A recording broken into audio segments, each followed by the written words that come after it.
we saw Red Bull drive off into the sunset, just Jeez. Perez and Verstappen gone, and that's it. That was, so I think they see that happening, and they're like, yeah, we're not going to get close if they keep developing, and we just keep, taking very small steps forward. So they need to take that huge leap, overhaul.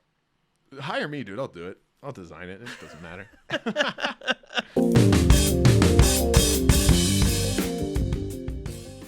Every other car saw what Ferrari and what Red Bull did, and modeled the flow after that. That kind of really wide, thin, tight AirPods that kind of have that big bow out at the front, and they flow really nicely back towards the tail.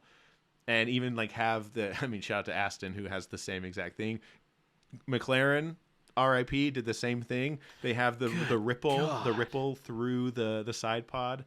So I would just expect look at Mercedes to start doing more of that, or at least testing that. We'll see. They showed a picture of that green paint that they used, that high vis paint for Aero, and they showed Red Bull's and then everyone else's, and Red Bull's is just perfect. Yeah, just the way it goes just down. The Nickelodeon slime, just perfect. Yeah, it's exactly where you want it to be. It's like, wow, this couldn't be any better. Yeah, it's so smooth. Yeah, they're so fast, and it's It's funny in the beginning of Drive to Survive when they have all the drivers looking at the Merc, and they're like, wow, yours looks so different from everyone else's. And Lewis is like, yeah, I don't know. Yeah. You just kind of goes, I don't know, man. Bold choice, I guess. But we thought we had it. Yeah, that's the thing. It's easy to say that now, but when Merc first showed up, and everyone, back in 2022, everyone was kind of like, whoa, this is a crazy concept. These cars might not need them. And then it clearly was wrong. And then they doubled down on that philosophy. They didn't change it. They didn't go to immediately copying Red Bull, or at least moving towards that, direction of design. And then I think immediately this year was like, this car will not close that gap. I think other cars are just going to keep pushing forward and keep developing faster, which we saw Red Bull drive off into the sunset, just Perez and Verstappen gone. And that's it. That was... so I think they see that happening, and they're like, yeah, we're not going to get close if they keep developing, and we just keep, taking very small steps forward. So they need to take that huge leap, overhaul. Hire me, dude. I'll do it. I'll design it. It doesn't matter.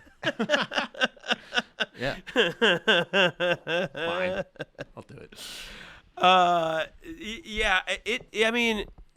I think Lewis is doing a decent job. It's going to be tough to see them in that midfield now for the rest of the season, and probably for the rest of these regulations. That's crazy. It makes me sad. I hope that's not true, but the only hope they have right now, I think, is to overhaul. It just seems like it after. it's 1 week, but there was a lot of data. And you think it's just? Well, yeah, we don't know if it's side pods or not. Yeah, I don't know. I have no idea.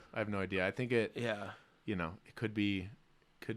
Lewis put it on Russell. There was so much chatter last year about Russell finishing higher and whatever. But, I think Lewis looked really good this week for the car he had, and he finished higher than Russell. And so I think that battle's going to be a little bit more intense this year. And it's already, it's not flaring up or anything. They're great, but I think that'll be a little spicier.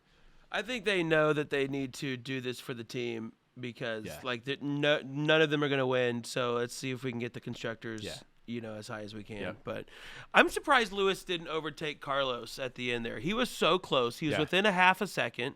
And then he was just like, I can't get him. Yep. And Carlos was bitching about his tires. Yeah.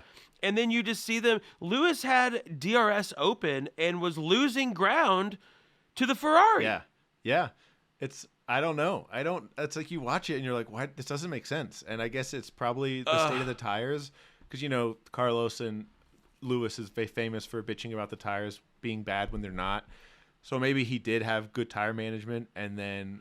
Not to Fernando. He took that and then gapped him. Yeah. Well, and Fernando was on hard tires and really had to push to catch him, caught him, and then put a gap on him, and the tires held up. So. It's kind of pretty scary for the other teams to see things like that happen.